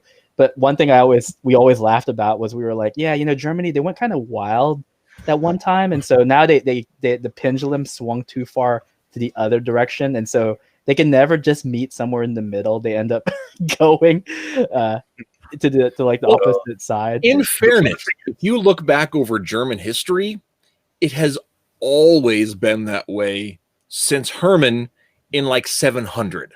So it's not unfair to the thing. But the other thing that is different though is that because America is the world's first creedal nation, right? It's based on ideas, not based just on geography. Right, it's a civic nationalism. It's a civic nationalism. So, like, I can say that, like, Jim Acosta is not an American. He doesn't believe in a single thing about America. That boy needs to go away. he needs to get the hell out of my country because we're about freedom, not being told what to do by whiny little flabby boys. So shoo, right? Well, what it reminds me of is one of my I have two really good friends who are in Austria, and they're a couple, so they're married. And when he came here, it was because he was studying American culture, and he was the greatest person. He always dressed like Elvis from Blue Hawaii, like every day on campus. He had a pompadour and he had a Hawaiian shirt, and he was just the funniest guy. But he's also the most like pro-Austrian person I've ever met. So. He and his wife, they wear the lederhosen and the dirndl. Like, they don't like the fact that the young Austrians are basically rejecting their own culture. And I told him, I said, the spirit of your national pride is very American, despite the fact that you're Austrian. And I'm okay with that. If someone is like, hey, you want to make Austria great again or whatever country, that's fine. If you even say your country's the best, I'll give the French credit as their personality and their ego tends to be. The French people I've met are so fiercely proud of their country that I can't fault them for that. I'm like, I do feel like that is quote unquote an American spirit to have that much pride in your country. There's something for the French civic pride. My only problem is that they're just so wrong about it. They're the worst. They're such horrible. Only the Parisians. Only the Parisians. The rest of the French I've met, I've loved. I think they're really cool. Except here's the thing: is the Parisians hold the entire countries like by the balls. That's true. They won't even acknowledge that there are other minority languages. They are so fixated on their Parisian way of life. Like the entire for France, the entirety of France exists so Parisians can feel better about themselves. That's the entire reason why we have an electoral college. Is our forefathers had learned from obviously European countries, like, hey, we need a form of a representative republic and not a pure democracy.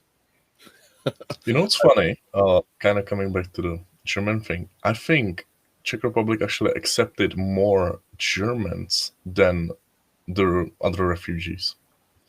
I think like because they don't want to stay here, right? So the refugees go through Czech Republic, and then the German people come here. So they kind of exchange. So it's like, hey, we'll open up to you, and the refugees are like, yeah, we're gonna go. We'd rather go to London. Yeah. They go straight through. It's like, you know, Italy, boom, through Czech Republic into Germany. Like, they don't even want to stop here. Well, that's not that different from the caravan that was coming up from like South and Central America, from like shitholes like Colombia and all these really terrible, and Venezuela, and they could have stopped in Mexico, but like we don't want to live in Mexico. We're going to America. Yeah, except Czech Republic isn't a shithole. I've been through there. It's nice, beautiful. Okay. What? You can come in anytime. It's true, and I've always liked the Czech people have always been really cool. There's actually, where we live here in Central Texas, there's a big Czech population. Oh, really? Yeah, and the story from what I've told, I haven't looked at this. So there's a train that cuts right through the heart of Texas, and a lot of the German and Czech immigrants, they didn't bother going all the way to California. They're just like, hey, let's just settle here. So they just settled in the middle of Texas, and so every restaurant here where we live, they offer 2 breakfast items on every menu: breakfast tacos, because obviously there's a lot of Mexicans, and kolaches. Oh, that's nice. Yeah, so getting a kolache here is like super easy. There's one in every supermarket and every gas station, but you can ask Mark. You go up to Arkansas and you can't find kolaches anywhere. No, and in fact, whenever we do a road trip to like Bell County Comic Con, you know, between Arkansas and Texas and back again, there's this one place off the highway called Check Stop, and their kolaches are amazing. And they're apparently a famous place because they've got like the wall of fame that goes all the way around the building of all these celebrities who've stopped there. And all they serve is just kolaches. And they've got like 50 different kinds of kolaches you can get with different fillings. And I'll get like 4 of those and a cinnamon bun and just gorge myself on them because I only get to eat there once a year and they're so good. Oh, that's awesome. And, you know what? I don't feel like if I ever came there, right? I can never stop and live in Texas anymore just because I feel like people would be pissed for anyone who comes in. Like now, like one of them. No, we just don't like Californians. Well, yeah. Right now, if you came to visit, you would be more welcome. Like the Californian is the one who would feel like someone from another country. Well, and I mean, and that's really the thing is like that's one thing gets me so angry, visibly angry. And of course, I got to back up and point out that as a person of Celtic extraction, I'm usually angry. I believe that's one of our cultural traits. I'm just constantly angry. And it comes from, I don't know, chips on our shoulder or something. Anyway, but what makes me extra angry to the point I'll actually mention it, like all of the crap that gets spewed about Americans being xenophobic. Like Americans aren't xenophobic. Like we love people to come visit. You know, half of American industry is based on tourism, both in country and out of country tourism. We want to show off the land that we have because we have the best freaking country on the planet. We want to show it off, right? You don't marry a hot girl and not go out, right? This is God's country here. We want to show it off. We just don't want stupid ideas ruining what we have. Right? That's true. We don't want people coming in. Our nation is an idea. It's a concept, right? You can change a concept. We don't want the concept changed. We don't want you coming in here telling us we can't own property. We want you coming in here and saying that we're savages because we have guns. We don't want you coming in here and saying that our speech is too dangerous. That's what we don't want. And when it comes from people in our country that are like, oh, I can't believe that you think it's okay to use those kinds of words. You know, fuck you guys. Just go away. You don't belong here. Well, we live really close to Austin, and so we do meet a lot of people who migrate here from California, and they're just very ignorant as far as politics go. Because I mean, it's a very simple exchange. It's like, oh, hey, what brings you here? Oh, it was really expensive living in California. Like our 1-bedroom apartment, we moved here, and man, it's so much cheaper. And there's not a bunch of homeless people like pooping on the sidewalk, even though I'm sure that Pickles thinks that's amusing. And it's like, okay. It's like, by the way, have you voted yet? Yeah, I voted for Joe Biden. It's like, why? Yeah. Like, it's like, and you grill them enough, and a lot of them, they don't pay enough attention to politics. So it's almost like a willful ignorance where they don't. It's like, wasn't it this year? I'm sorry to barge in, but wasn't it this year that Texas got almost taken over? Like, no. I thought it was like 50-50. No, we did really good this year. Trump won more. He won more ground in Texas because I was warning people. I was like, hey, you gotta watch out. I think that Texas might go blue. You know, you never know. But I was shocked because Trump won a ton. Like he increased his vote margin by 12 million, I think. Like it was crazy. And luckily, it actually was the opposite. He actually won more red voters in Texas than he did in 2016. So I think we postponed the Texas political apocalypse for at least another 4 years. Well, and I think a part of that, and I said the other day on Twitter, I said they ought, like, if Texas has any sense and doesn't want to become Colorado, because I used to live in Colorado, and it was it was bad then, and then it got worse. But if Texas doesn't want to become Colorado, what it needs to do is it needs to put on every billboard, it needs to have PSA running between every programming station saying, hey, all of you guys that just moved here, your home sucked because of this. Well, it's kind of, even in Austin, I'm really shocked. But we live next to the highway, the main artery going from Dallas down to San Antonio. There is a Trump billboard every 10 miles. Like, I don't think that was just by accident because they're still up. So it's basically like a reminder, like, hey, you're kind of in our territory. Yeah. Well, and not just Trump, right? Because as much as I think the guy's done good for the country, right? He's just a dude. He's just one guy. Of course. But the mission, the message that no, California sucks because Gavin Newsom sucks. California sucks because everybody who runs that place sucks. Maxine Waters taking advantage of you. Kamala Harris is a slave trader. You know? Well, and there's something else interesting that happens in the blue states that doesn't happen in the red ones. In Arkansas, for example, a lot of people forget that Texas was blue. Texas and Arkansas were both blue, especially during the time of Clinton. And it kind of defeats that whole, there was like this great trade-off where the Democrat Party of the Civil War turned into Republicans. Like, that's just not true. Yeah, but there was a time when Texas and Arkansas had voted blue, and I forgot where I was going with that idea, but it is true. That is true. yeah, but that did happen at one point. It was about like your warning to people coming in about that's the thing. So after a period of time, we tend to vote out people because it just doesn't work, right? Like that pendulum shifts. Whereas you do have these career politicians in places like New York and California where there's stuff burning down and looting. And in any normal election cycle with an informed electorate, you would have voted those people out.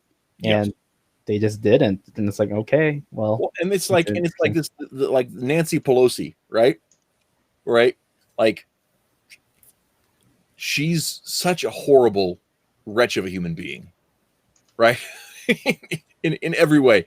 And like, I said this on Twitter a couple weeks ago, and I honestly think it was mostly a joke, but I think it might be half true that I don't think she minds all of the lockdowns because it cuts out the line to getting into the salon. You know, it's like, because they get to live like the elite, and because that's what they think they are. They think they run us, and the whole point of a republic is no, you are working a temp job for me. Right. That's the way it's supposed to be, is that they're supposed to work for the people, but it hasn't been that way in a long time. Well, once it became a standard for a politician to be a multimillionaire, which it didn't used to be for the first century and a half or more of our nation, and then suddenly, if you're a politician, all of a sudden millions of dollars are just flowing into you. Then it changed everything. Yeah. Yeah, so from the chat, I want to go ahead and address some stuff because I can't put it up here. There's something that happened with the connection, and it's not letting me like share them on the screen like I usually do. So I don't know what's up with that. But Chicken Sith is in the chat. Thanks for tuning in, man. Hope the roads are clear for you. He says that the exchange rate is 50 commies per one American. So I don't know that's maybe, but because we can get rid of anyway, maybe. And the also he says that Paris is to France what San Francisco is to California. Outlawed giant metal landmarks. There might be something to that. I don't know. But and then Neostar also says virtually all of his relatives have TDS and are kissing Kamala's feet. And I just want to take the time to point out once again that Kamala Harris is a horrible piece of garbage who actively impeded government investigations into people's innocence because it would make her look bad, and refused parole for people that had it coming, some for nonviolent offenses, mind you, just so that they could have continued slave labor in the state of California because she's a rotten human being. So no argument here. I don't want to get too deep in the politics stuff, but Kamala Harris is the devil. Schabby's like, who the hell are these people? She very likely will be our vice president. Nah. I get roped into it. I get it. The year's not over yet. A lot of Oh, I know, weird I know. stuff has happened this year. There are lots of things that happen, but I'm just there seems to be a lack of will on behalf of those people that pretend to be our governors, our rulers, that to actually do anything about it. And that's the thing that bothers me right now. Is it's not that there's not cases to be made, it's that there are no thing on that. Anyway, it's almost 9, and I have still not asked the question that I meant to start with, but everything got kind of weird at the beginning. So we had to the show and totally change subjects before we call it a show, which is Kamala is a terrible superhero. That's a different Kamala, though, or Kamala. I don't know how to say her name. It doesn't matter to me. Anyway, Die Hard. Mark, Christmas movie or no? I hear this a lot. I mean, it is right there straddling that line between a Christmas movie and a movie that takes place on Christmas. I think the one thing that takes it over that line to being a Christmas movie is when he kills the guy, writes ho ho ho, now I have a machine gun, and puts him in the elevator. That ho ho ho there is very Christmas oriented for a plot specific element in the film. So I think it just barely qualifies as a Christmas movie, but just barely. Tim. No, I don't think it's a Christmas movie. Shabby, have you seen Die Hard? Oh yeah. I didn't know, because I don't know how popular it is outside of America. I have no idea. I was actually going to say exactly what Mark did.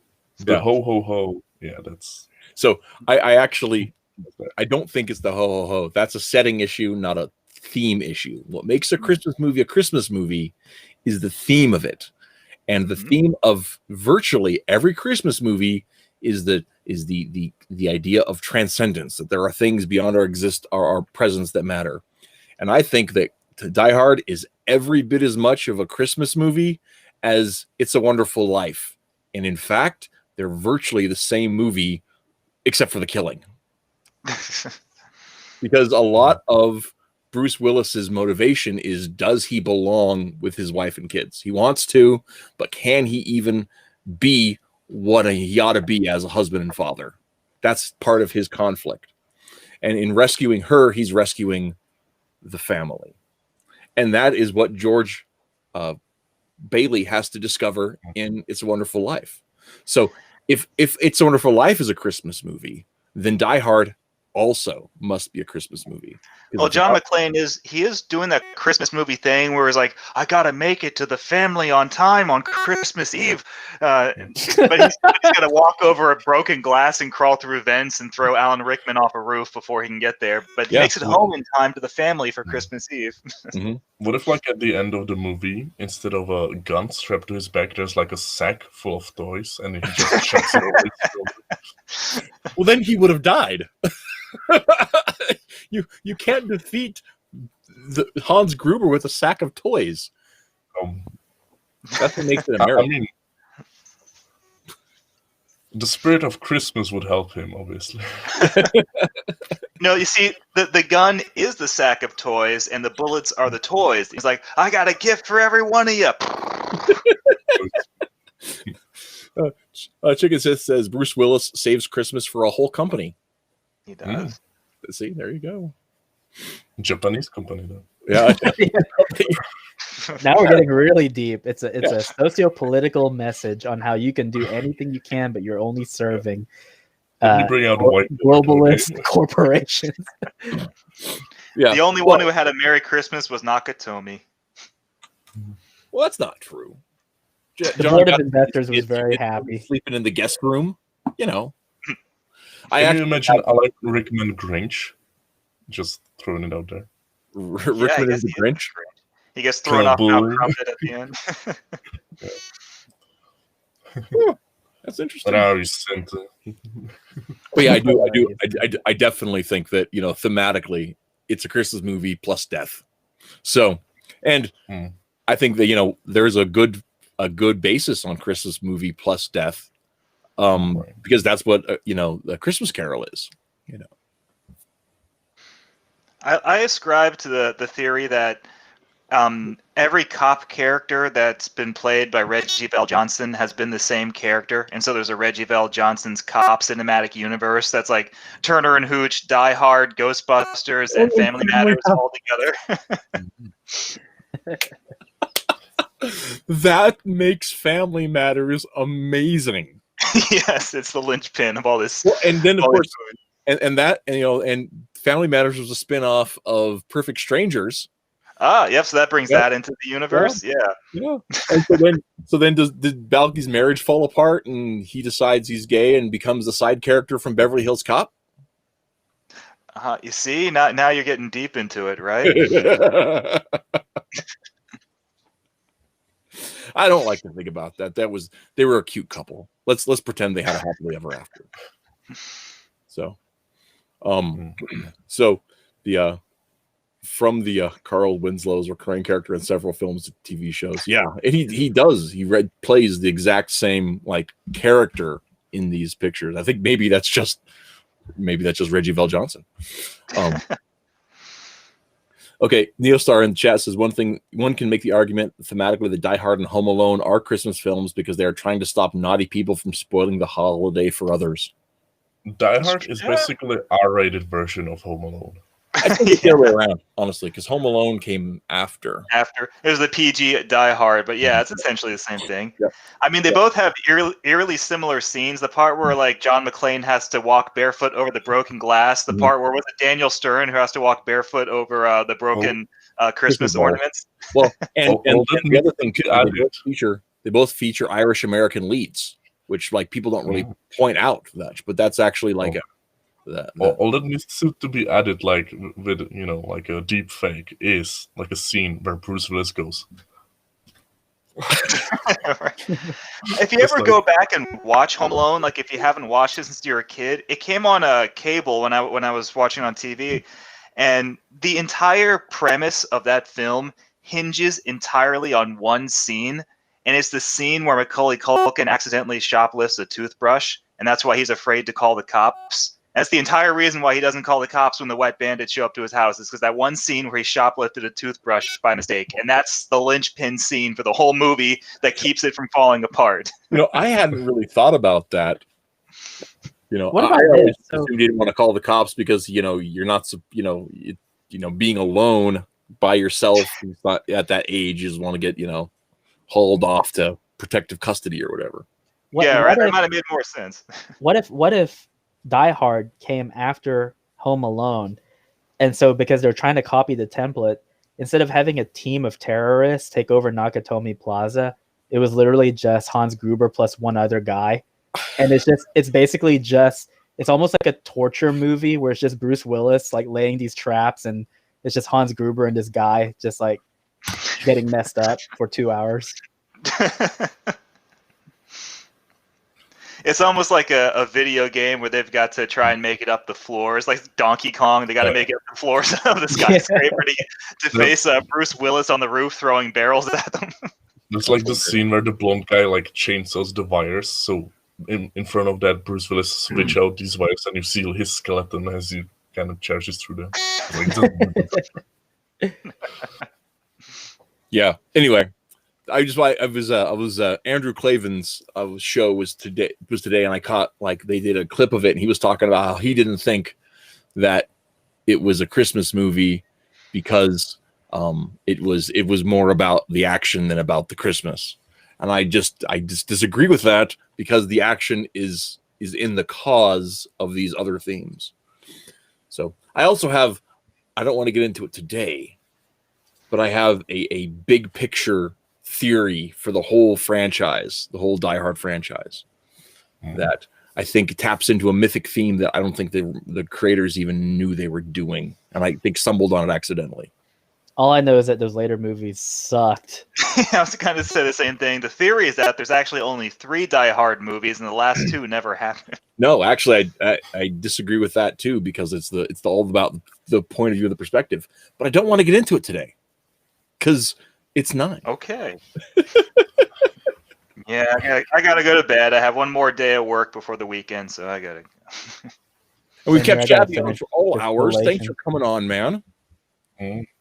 Oh yeah, for sure, anytime. So- I'm really enjoying these conversations. It's always fun time hanging out with you Americans. You're a fun bunch.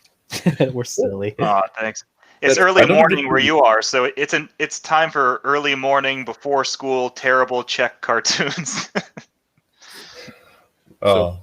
Absolutely. We need to do this more often. Like this is first time talking to Mark, and last time I talked to him was like a month ago. I thought you were going to say this is first time talking to Mark, and also last First time time and talking last to Mark. He did not entertain me. That's what he says before he kills you, Mark. Because Schabby has that great McBain voice. Yeah, so the question then becomes, what is best? He's just Oh, the writer. man. Why didn't he write himself a better line? That's right. Yeah, you silly writer, you. Oh man. Okay, I so think those of you guys who are watching it's Vestri transcendence 2, because Pickles is also uploaded as well. Yes, Vestri 2 on Indiegogo right now. You can get it. You can get the first one if you missed it as well. I think you really don't want to miss out, especially because of the Ashcan. Like the Ashcan won't be available again, and I like the story is pretty nice up to be something I'm really proud of. and when are you guys shipping that out? Right. So I think we have so the book is done, the Ashcan's done. So after that, we just need to collect the money and go to printers. So in 2 months, just because the campaign is a bit longer because of Christmas, and the shipping would be insane over Christmas. So that's that. Skinny was talking about that too, because he's doing your fulfillment for this, right? Yeah. Yeah. Thank God for He was Skinny. talking about on Otis Stein that he was going to ship this week, and then he was like, "Wait a second, Christmas." So he's waiting till after the first just to avoid the chance of packages getting lost while people are rushing through things, which I think is smart. So that makes a lot of sense. And of course, Common America 3 is getting ready to launch in January, which I'm excited for. Yes. So I think right now it's tentatively scheduled for January the 20th. And I think next week I should be having the pre-launch page up and ready because I'll be wrapping up the PDF either tonight or tomorrow. And because it's my show, I will show my stuff as well. You can purchase digital versions of our Ideal Comics books at the idealcomics.net shop. Or you can read them for free on our website. We're also we're doing Forces, our long-running super high school comic that we started back in 2006. We're coming up on our 15th anniversary in 2 weeks. The 6th of January will be 15 years we've been doing that. What we're doing, releasing the story as it was done now in color on Webtoons, so you can find us there. Or if you really want to help, you can always do what Neostar just did last week and join our Patreon. So, but yeah, that's the story. That's the stuff. Thanks for tuning in. Next week's show. Next week is Christmas Eve. I'm not doing a show on Christmas Eve. But we're having a special Saturday Mattriarchy, but I'm not sure if it's going to be next Saturday or the Saturday after the 1st. So we might be taking a week off. I'm not sure because it's just the way the holidays fallen, and that's the way it goes. But thanks for tuning in, guys. I appreciate it. Mark, Tim, you guys are always hilarious to talk to. Love having you on. Shabby, it's the first time you've been able to make it. So thanks for waking up early and spending time with for sure. folks across the sea. And Pickles, I'm really sorry you couldn't make it. He's always Don't fun. apologize to Pickles. He said he liked Die Hard 4. He can go to hell. Die Hard 4 is amazing, but I'll explain it to you the later. Kevin Smith one. Oh god. Yeah, well, yeah. That part's not amazing. But that's anyway. Let's not talk about Kevin Smith. Good night, guys. Good night. Good night. Bye. Bye, everybody.